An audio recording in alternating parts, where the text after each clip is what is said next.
अगर आप लोन ले रहे हैं तो आपका कैश फ्लो कैसा है उसके हिसाब से आप प्लान कर सकते हो। ओके अगर if you are having good cash flow, आपके मार्जिन सही है तो आप उसमें आगे बढ़ सकते हो। होम लोन में लोग ऐसा बोलते हैं कि भाई मुझे रेट ऑफ इंटरेस्ट कम चाहिए, लेकिन उसके लिए उसको एक फाइनेंशियल डिसिप्लिन में आना पड़ेगा। अगर वो फाइनेंशियल डिसिप्लिन ही आपका रिवार्ड है जो बैंक आपको ऑफर कर रहा है लोअर इंटरेस्ट, अगर आपका रेट कम है तो आप ये मत समझिए कि मुझे बैंक ऑफर कर रहा है, ये लोअर रेट आपको इसलिए ऑफर कर रहा है क्योंकि आप फाइनेंशियल डिसिप्लिन में हो। That lowest interest rate offer.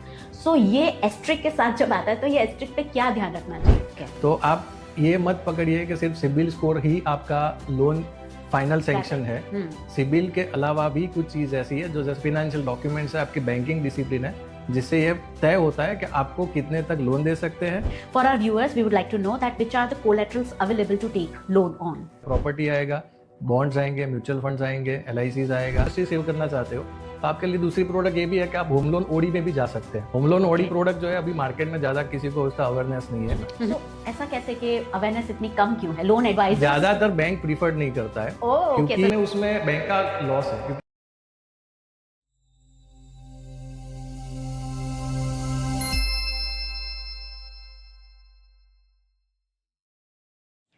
The entire financial language of India has changed over a period of time. पहले लोन लेना एक ऐसा माना जाता था कि लोन लिया मतलब लैक ऑफ फाइनेंशियल प्लानिंग होगा, एंड अब लोन नहीं लिया तो एक्सपांशन कैसे करोगे? This shift is so radical now, and I have invited mister Sapan Shah of R financials to talk about loan industry. आज के पॉडकास्ट में हम कवर करेंगे कि लोन कब लेना चाहिए, बूटस्ट्रैप करें कि लोन ले, क्या लोन लेना एक ट्रैप हो सकता है, अगर होम लोन लेते हैं तो क्या सिर्फ लोअर इंटरेस्ट रेट्स देखना काफी होता है, लोन एडवाइजर एक क्लाइंट के लिए कैसे बेनिफिट कर सकते हैं, और most important segment digital lending जो आजकल बहुत पॉपुलर है उसमें कैसे वर्क किया जाता है। So welcome Sapan on growth pod talk. Thank you, it's my pleasure Ruchi. So the pleasure is mine as well. Sapan, आपके एक्सपीरियंस के साथ आपको ये क्वेश्चंस मुझे पूछना बहुत इंपॉर्टेंट लगता है कि पैसे पैसे को तो खींचता है, बात सही है, बट कब लोन लेनी चाहिए, कब बूटस्ट्रैप करना चाहिए? ज्यादातर जो फर्स्ट टाइम लोन के लिए अप्लाई करते हैं, चाहे वो बिजनेस लोन हो या होम लोन्स हो या पर्सनल लोन्स हो, क्या उनको ये फील होता है कि क्या मैं ये लोन के ट्रैप में फंस तो नहीं जाऊंगा? आप क्या हमारे ग्रोथ व्यूअर्स के लिए ये सिंप्लीफाई कर सकते हैं? यस रुचि, आपकी बात सही है कि पैसा पैसे को खींचता है, लेकिन अगर वो सही यूज के लिए ले रहे हैं तो वो सही है, अगर गलत यूज कर रहे हो तो वो एक ट्रैप है। क्योंकि ज्यादातर क्या होता है, पैसा depends on your cash flow, यानी अगर आप लोन ले रहे हैं तो आपका कैश फ्लो कैसा है उसके हिसाब से आप प्लान कर सकते हो। अगर if you are having good cash flow, आपके मार्जिन सही है तो आप उसमें आगे बढ़ सकते हो। लोन के उसमें लोन का 3 चीज मैं ज्यादातर प्रीफर करता हूँ। एक, लोन का पर्पस क्लियर होना चाहिए, क्यों ले रहे हैं, किस चीज के लिए ले रहे हैं, एफिशिएंसी बढ़ाने के लिए ले रहे हैं, अपने बिजनेस का यानी जैसे मैन्युफैक्चरिंग यूनिट है तो अपना कैपेसिटी बढ़ाने के लिए ले रहे हैं, तो वो एक रहता है। और तीसरा रहता है कि आप अगर कोलेटरल बेस देते हो तो वो कोलेटरल क्या आप ऑफर करते हो, घर देते हो या ऑफिस देते हो या फैक्ट्री देते हो। माय प्रेफरेंस इज अगर ऑफिस और फैक्ट्री है तो वो ज्यादा प्रिफरेबल रहता है, क्योंकि वो एक ऐसा कोलेटरल है जिसमें आप अपना ऐसा कोलेटरल दे रहे हो, वो जो कोलेटरल भी कमा के दे रहा है, वो कोलेटरल पे जो आप लोन ले रहे हो वो भी आपको कमा के दे रहा है। दोनों साइड में बढ़ोतरी होनी चाहिए। हाँ, दोनों साइड में, क्योंकि आप जो प्रोडक्ट दे रहे हो वो प्रोडक्ट पे से आप पैसा ले रहे हो, वो प्रोडक्ट भी आपको कमा के दे रहा है, और वो जो आप प्रॉपर्टी दे रहे हो वो तो आपको कमा के ऑलरेडी दे रहा है। Okay, that is interesting. Yes, okay, alright. So ये बात हुई हमारे बिजनेस के साइड से, but what about home loans? Home loans में ज्यादातर एक पूरा जो बेस फंडामेंटल हो जाता है कि लोअर इंटरेस्ट रेट कहाँ पे मिल रहा है, हम वहां से लोन ले। क्या ये बात सही है और ऐसे करना चाहिए? नहीं, ज्यादातर अगर होम लोन की मैं बात पकड़ना चाहूँ तो होम लोन में ज्यादातर आता है सबसे पहले सिबिल स्कोर। क्योंकि आज हर बैंक का एक सेगमेंट हो गया है कि भाई आपको अगर होम लोन लेना है तो आपका रेट ऑफ इंटरेस्ट अगर 7, जैसे समझो अभी 7.5 का चल रहा है तो 7.5 से 8% का रेट है, बट उसमें सिबिल स्कोर मैटर करता है। सेकेंड थिंग आता है आपके पेपर्स, वो 2 चीज पे ही आपका रहता है। होम लोन में लोग ऐसा बोलते हैं कि भाई मुझे रेट ऑफ इंटरेस्ट कम चाहिए, लेकिन उसके लिए उसको एक फाइनेंशियल डिसिप्लिन में आना पड़ेगा। अगर वो फाइनेंशियल डिसिप्लिन ही आपका रिवार्ड है जो बैंक आपको ऑफर कर रहा है लोअर इंटरेस्ट। अगर आपका रेट कम है तो आप ये मत समझिए कि मुझे बैंक ऑफर कर रहा है, ये लोअर रेट आपको इसलिए ऑफर कर रहा है क्योंकि आप फिनेंशियल डिसिप्लिन में हो। ओके। और दूसरी एक इफेक्टिव चीज़ ये भी है, अगर इंटरेस्ट ही सेव करना चाहते हो तो आपके लिए दूसरी प्रोडक्ट ये भी है कि आप होम लोन ओडी में भी जा सकते हैं। होम लोन ओडी प्रोडक्ट जो है अभी मार्केट में ज़्यादा किसी को उसका अवेयरनेस नहीं है, मगर ये प्रोडक्ट ऐसा है कि जिसमें आपने होम लोन लिया, अभी आपके पास 20 लाख है, 10 लाख है, तो जनरली लोग पार्ट पेमेंट करके उसको कम कर देते हैं, फिर बाद में जरूरत होती है तो उसको फिर से टॉप अप करवाते हैं। तो माय प्रेफरेंस है, अगर आप होम लोन ओडी में चले जाते हैं और आपके पास समझो आपने लोन ले लिया और 3 महीने के बाद ही आपके पास 20 लाख 50 लाख कहीं से भी आपने प्रॉपर्टी सेल की या आपके कोई दूसरा कोई फिनेंशियल बेनिफिट से आपको कोई पैसा आया, तो वो पैसा आप ओवरड्राफ्ट में पार्क कर दो, तो आपको वही बेनिफिट, यानी आपको वही लगेगा इंटरेस्ट जो आपका आउटस्टैंडिंग है, और आपको फिर से नीड है तो आप फिर से वही पैसा वहां से उठा सकते हैं बैंक से, और बैंक उसके लिए आपको कोई चार्ज नहीं करते और बैंक उसके लिए कोई पेपर डिमांड नहीं करते। तो एक ही टाइम पे आपका दोनों चीज हो जाता है, ओवरड्राफ्ट फैसिलिटी भी आपकी हो गई और आपका टर्म यानी होम लोन भी हो गया, तो दोनों एंड से आपको बेनिफिट हो जाता है उसमें। सो ऐसा कैसे कि अवेयरनेस इतनी कम क्यों है? लोन एडवाइस ज्यादातर बैंक प्रीफर्ड नहीं करता है क्योंकि बैंक में उसमें बैंक का लॉस है, क्योंकि एक टेक्निकली देखने जाओ तो वो अगर आज 1 करोड़ का लोन ले रहा है तो बैंक को पता है कि मुझे 8% मिलेगा। अगर ओडी ले रहा है तो बैंक को पता नहीं है कि ये एक्चुअल कितना कंज्यूम करेगा, और बैंक को तो वो पैसा पार्क करके ही रखना है, आप कभी भी वो उसमें से पैसा विड्रॉ कर सकते हो। इसके लिए ज्यादातर बैंक्स ये प्रीफर्ड नहीं करते हैं, लेकिन फिर भी फिलहाल कुछ बैंक्स हैं प्राइवेट में या नेशनलाइज में जो ये होम लोन ओवरड्राफ्ट प्रोडक्ट्स देते हैं। ओके, जैसे कि कौन से बैंक्स? SBI और कोटक का मुझे पता है, ये 2 बैंक्स दे रहे हैं अभी भी। That lowest interest rate offered. So ये एस्ट्रिक के साथ जब आता है तो ये एस्ट्रिक पे क्या ध्यान रखना चाहिए? उसमें कंडीशंस होते हैं, एक तो पहला सबसे पहली बात यही आ जाती है सिबिल स्कोर। ओके। दूसरा आ जाता है आपका बैंक स्टेटमेंट जिसमें आपकी कैसी फिनेंशियल डिसिप्लिन रहती है। तीसरे आपके गवर्नमेंट स्टैट्यूटरीज जैसे GST रिटर्न्स आपने टाइम से फाइल पे किया है नहीं किया है, इनकम टैक्स रिटर्न्स, फिर आपके बैलेंस शीट्स के रेशियोज, वो सब चीज मैटर करती है। और आपका बैंक स्टेटमेंट में आपका कैश फ्लो क्या है, यानी आप जो बिजनेस कर रहे हो उसमें आपके मार्जिन्स क्या है, आपका कैश फ्लो कैसा रहता है, उसके बेस पे से बैंक पूरा डिसाइड करता है। तो आप ये मत पकड़िए कि सिर्फ सिबिल स्कोर ही आपका लोन फाइनल सैंक्शन है। सिबिल के अलावा भी कुछ चीज ऐसी है जो जैसे फिनेंशियल डॉक्यूमेंट्स है, आपकी बैंकिंग डिसिप्लिन है, जिससे ये तय होता है कि आपको कितने तक लोन दे सकते हैं और कितने टेनर के लिए दे सकते हैं, और कौन सी प्रोडक्ट, और प्रोडक्ट्स भी काफी आ जाती है उसमें, तो वो उसमें से कुछ भी प्रोडक्ट आप सिलेक्ट कर सकते हो। तो वो आप जैसे बिजनेसमैन है तो उसके लिए वर्किंग कैपिटल है, बिजनेस लोन्स है, ज़्यादा मार्जिन है तो आप बिजनेस लोन लीजिए, कम मार्जिन है आपके पास प्रॉपर्टीज़ है तो वर्किंग कैपिटल में जा सकते हैं। दूसरा, गवर्नमेंट ने अभी कुछ स्कीम्स डाले हुए हैं जैसे MSME है, मुद्रा लोन्स है, उसके अलावा प्रधानमंत्री रोजगार योजना है, वो सब प्रोडक्ट्स भी एडिशनल है जिसमें गवर्नमेंट, नेशनलाइज बैंक्स और कुछ प्राइवेट बैंक्स भी अभी आगे आए हैं इसमें लोन फंडिंग करने के लिए, जिसमें CGTMSE लोन्स भी वो लोग देते हैं। तो उसमें वो विदाउट कोलेटरल होते हैं, बट वो आपका फंड तभी मिलता है जब आपका पर्पस क्लियर हो। जब एक बोरोवर को लोन लेना होता है तो वो एडवाइजरी, जैसे कि आप कोई भी कंसल्टेंट के पास जाए तो उनको क्या बेनिफिट्स हो सकते हैं rather than going directly to bank and choosing to avail services of a consultant? In English के you want to listen truth और you want to listen good. Okay. Problem is that के customers को काफ़ी calls आते हैं, कुछ ना कुछ ऑफर्स आते हैं कि भाई मैं आपको ये ऑफर करती हूँ, ये ऑफर करता हूँ, ये बैंक मुझे ये करता है। ये एक ऑफर्स है, एक्चुअली आपकी नीड क्या है वो जो कंसल्टेंट को पता है आफ्टर अंडरस्टैंडिंग योर यानी जैसे आपने क्लाइंट आपको बुलाते हैं, हमको बुलाते हैं, तो हम उसका पर्पस जानते हैं कि पर्पस क्या है, उसको क्या नीड है, उसका पर्पस में उसके पास पैसे वापस कैसे आएंगे, कैश फ्लो कैसा रहेगा, उसके बेसिस पे हम उसको प्रोडक्ट डिजाइन करके देते हैं कि आप ये प्रोडक्ट में जाएंगे तो आपको दिक्कत नहीं होगी।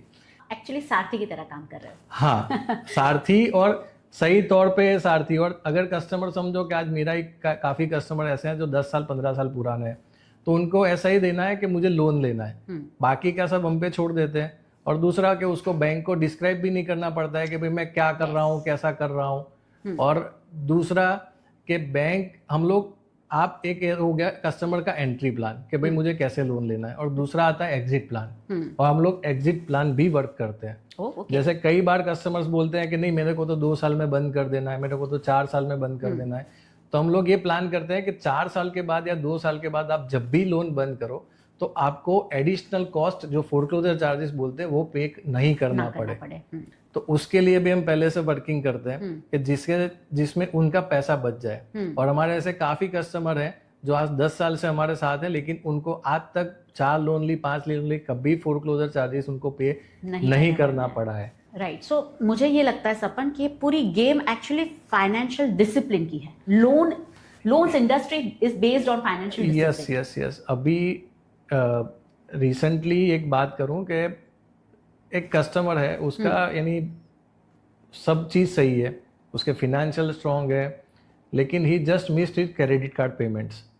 तो his CIBIL score was impacted 760 to सीधा 720। तो ही वाज दिस पॉइंट्स भी कम होते तो भी मैटर पॉइंट और 40-50 पॉइंट्स का ड्रास्टिक चेंज आ जाता है कई बार। क्योंकि एक आपका एक रूटीन, यानी आप लोन चल रहा है, आपका पे कर रहे हो, वो सब है, और एकदम से आपके एक तो बोरोइंग कम है और एक उसमें से जो बोरोइंग है उसमें भी इनडिसिप्लिन है, तो आपका सिबिल स्कोर बहुत इम्पैक्ट हो जाता है। Alright, okay. So then let's move on to the question के डिजिटल लेंडिंग, इंस्टेंट लोन्स, ये कैसे वर्क करता है, करना चाहिए कि नहीं करना चाहिए? डिजिटल लोन्स में मैं ऐसा प्रिफर करता हूँ, अगर वो डायरेक्ट बैंक के आप वेबसाइट पे जाके और वो कर रहे हो तो वो अच्छा है, उसमें कोई प्रॉब्लम नहीं है डिजिटल लेंडिंग में।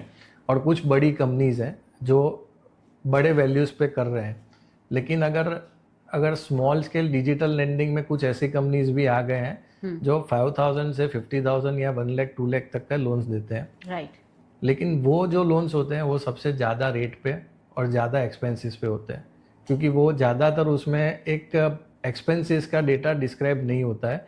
वो लोग आपको लोन ऑफर करते हैं, आपको लग रहा है कि नहीं ये तो मेरे को यानी कुछ पेपर्स नहीं देने हैं, सिर्फ मेरे को फ़ोन आया, मेरे को लिंक आया, मैंने लोन ले लिया। मगर वो सबसे रिस्की लोन्स हैं और सबसे ज़्यादा रेट वाले लोन्स हैं। तो मैं ऐसा प्रीफर करता हूँ, उसमें नहीं जाना चाहिए। तो बेटर, जैसे समझो हर कस्टमर कई बार बोलता है मेरा एक इंश्योरेंस एडवाइजर है, कई बार बोलता है नहीं मेरा एक फैमिली डॉक्टर है। तो आई शुड प्रीफर कि you must have one financial adviser और a financial doctor for your help. तो आपका यानी अगर वो सही एडवाइजर होगा तो आपको कुछ बेनिफिट हो रहा, तो वो अपना बेनिफिट नहीं देखेगा। Alright, thank you so much, Sapan, for these detailed answers. Now, what am I going to do is I'll be shooting you with a rapid fire question. So, ये सेगमेंट में ऐसा होगा कि मैं आपको 4-5 क्वेश्चंस पूछूंगी जिसके आंसर्स आपको बहुत ही रैपिडली देने हैं। Alright, we'll begin with the questions. Alright. So, my first question is ideal CIBIL score to maintain credibility in applying loan. 780 and above is the base score. 756 is a good score. Less than 700 यानी आप तो ये तो ये हो गया ना सपन कि हम एग्जाम्स देते थे तब भी हम डिस्टिंक्शन लाने के वो प्लान में होते थे कि डिस्टिंक्शन कुछ भी करके आ जाए, यहाँ पे भी अबाउ 700 ही सिबिल स्कोर चाहिए। ये इसीलिए तो बोलते हैं कि फाइनेंशियल डिसिप्लिन, यानी ये वर्ड बड़ा भी कर सकते हैं अपने हिसाब से और छोटा भी मान सकते हैं, वो अपने ऊपर है। क्योंकि एक डिसिप्लिन ऐसा है कि समझो कि भाई आज जो करना है कि भाई ईएमआई टाइम से जाएगा, क्रेडिट कार्ड का पेमेंट टाइम से जाएगा, तो ही अच्छा है। आज लोन्स में भी आप देख लो तो एक रैपिड फायर राउंड है, लेकिन थोड़ा लंबा खींच लिया है मैंने। लेकिन क्या है कि जैसे लोन्स है तो मैं ऐसा बोलता हूँ कि अगर वो लोन आपका प्रॉफिट से ज़्यादा अगर वो कमा के दे रहा है तो वो अच्छा है। जैसे लाइक यानी सिंपल वर्ड में बोलूँ कि if loan earns more than it cost it's a good loan.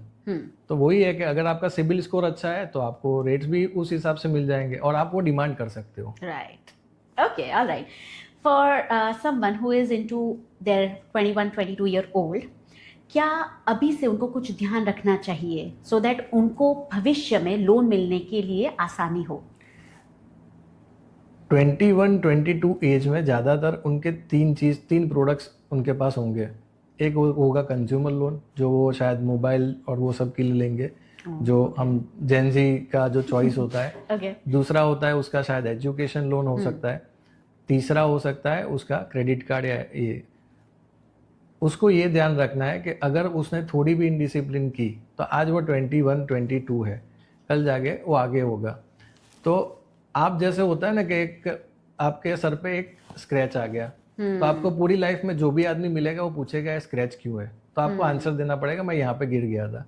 तो आपका अगर ये लोन्स चल रहे हैं और उसमें कुछ भी आपका प्रॉब्लम हो गया, यानी आपने रीपे टाइम से नहीं किया, कुछ भी किया, तो हर बार आपको क्रेडिट को ये आंसर देना पड़ेगा, सर क्या आपका वो मोबाइल लोन में क्यों आपने डिले पेमेंट किया था, या क्रेडिट कार्ड में क्यों डिले पेमेंट किया था। तो आपको अगर वो आंसर से बचना है तो अपने आप को वो डिसिप्लिन में रखना पड़ेगा। Okay, so keeping financial discipline is the crux. All right. Sapit, is there any specific mobile app or any website which helps you to calculate correct EMI? ज़्यादातर जितने भी बैंक्स या एनबीएफसी है जो लोन दे रहे हैं, या ऑनलाइन आप कोई भी ऐप पकड़ लो, तो उसमें इंटरेस्ट रेट कैलकुलेशन में ज़्यादातर डिफरेंस नहीं आएगा। Okay. लेकिन उसके अलावा मैं एडिशनली एक चीज़ ऐड करूँगा कि एक होता है आप ईएमआई चेक कर रहे हो, दूसरा होता है कि आप अगर पार्ट पेमेंट करते हो तो क्या इफेक्ट होता है। पर्सनली लेवल पे मैं होम लोन्स में पार्ट पेमेंट प्रीफर्ड नहीं करता हूँ। मैं ऐसा सोचता हूँ कि वो पेमेंट आप किसी और जगह पे इन्वेस्ट करें, क्योंकि अगर 8% का लोन है तो आप कहीं पे भी जाओगे तो एफडी भी 6.5% पे है, तो आप अपना 8% का लोन पे मत करो। लेकिन फिर भी अगर उनको करना है तो और देखना है तो कुछ ऐसे लिंक्स हैं जो मैं शायद हो सके तो आपको फॉरवर्ड कर दूंगा, या तो अभी एक जैसे मैंने फाइंड आउट किया था कि श्रीराम फाइनेंस की जो वेबसाइट है उसमें वो टूल अवेलेबल है कि अगर आप पार्ट पेमेंट करोगे तो वहाँ पे कैसे आप कर सकते हो। जैसे समझो कि आपका 50 लाख का लोन चल रहा है और आपको अभी 45 लाख आउटस्टैंडिंग है, तो आप 10 लाख पार्ट पेमेंट कर रहे हो, तो उसमें आपको टोटल यानी रेट कितना कम हो, यानी ईएमआई कितना कम होगा, वो सब आप देख सकते हो। तो उसमें वो टूल्स हैं, और चाहे तो आप एक्सेल में भी कुछ कर सकते हो अगर आपको एक्सेल की लिटरेसी है तो। Alright. Okay, next question is which documents should you keep ready before considering to apply for home loan? तो होम लोन के लिए 3 चीज़ बहुत मैटर करती है। एक होता है केवाईसी, क्योंकि आज की डेट पे कोई भी बैंक आपको करंट रेसिडेंस का प्रूफ के बगैर आपको वो प्रोसेस नहीं करते हैं। यानी जैसे आधार कार्ड है तो उसमें आप जहाँ पे रह रहे हो वहाँ का प्रूफ देना पड़ेगा आपको, तो वो होता है। दूसरा आता है आपका banking discipline, no cheque returns, no EMI bounces, और थर्ड थिंग आपका जो करंट लोन चल रहे हैं उसके रेगुलर रीपेमेंट्स। ये 3 चीज़ बहुत ही मैटर करती है। All right. For our viewers, we would like to know that which are the collaterals available to take loan on? काफ़ी प्रोडक्ट्स हैं, प्रॉपर्टी आएगा, बॉन्ड्स आएंगे, म्यूचुअल फंड्स आएंगे, एलआईसीज आएगा, और उसके अलावा एफडी के सामने भी मिलता है। FDs के सामने। Yes. All right. So एक last question, which are the government schemes available to get loan without collaterals? ज़्यादातर 3 लोन ऐसे हैं, जैसे एक प्रधानमंत्री रोजगार योजना है जिसमें मेरे ख्याल से अप टू 50 लाख जितना लोन उसमें अनसिक्योर्ड मिलता है, जिसमें गवर्नमेंट की बहुत बड़ी सब्सिडी भी मिलती है। उसके अलावा मुद्रा लोन्स है जो कुछ 20 लाख तक अभी गवर्नमेंट ने किया है, जो नए छोटे स्केल पे बिजनेस जिसने शुरू किया है। तीसरा CGTMSE है जिसमें अगेन गवर्नमेंट बैक फंडिंग मिलता है नेशनलाइज बैंक से, और उसके अलावा कुछ स्टार्टअप लोन्स भी हैं। लेकिन वो थोड़े उसमें स्टार्टअप लोन्स में सबका अंडरस्टैंडिंग अलग अलग है। कुछ लोग ऐसे बोलते हैं गवर्नमेंट ने स्टार्टअप दिया है, बट वो कुछ टेक्निकल नए प्रोडक्ट्स हैं जो अभी मार्केट में नहीं है, तो वो पूरा अलग तरीके से स्टार्टअप लोन्स का उसका डेफिनेशन है। तो वो थोड़ा उसमें डिटेलिंग में पर्पस डिफाइन करके गवर्नमेंट्स आपको वो लोन स्टार्टअप लोन्स दे सकती है। But these are 3 standard loan, CGTMSE, Mudra loans and Pradhan Mantri Rozgar Yojana. These are the 3। All right, okay, all right viewers. So कुल मिला के बात जब जानी इतनी, तो पहली चीज़ तो ये है कि आपको फाइनेंशियल डिसिप्लिन बहुत ही स्ट्रांग रखना है, और आप अगर इन्वेस्टमेंट्स करते हो तो ये भी ध्यान रख सकते हो कि क्या फ्यूचर में ये इन्वेस्टमेंट्स पे मुझे लोन मिल सकते हैं कि नहीं है। These are the very wise words from Sapan. I have deduced it this much, Sapan. And viewers, if you like this show, do like, share and subscribe the show. And this is Ruchi Shah signing off, and I'll see you in the next episode. Thank you so much. Thank you, Sapan, so much. Thank you.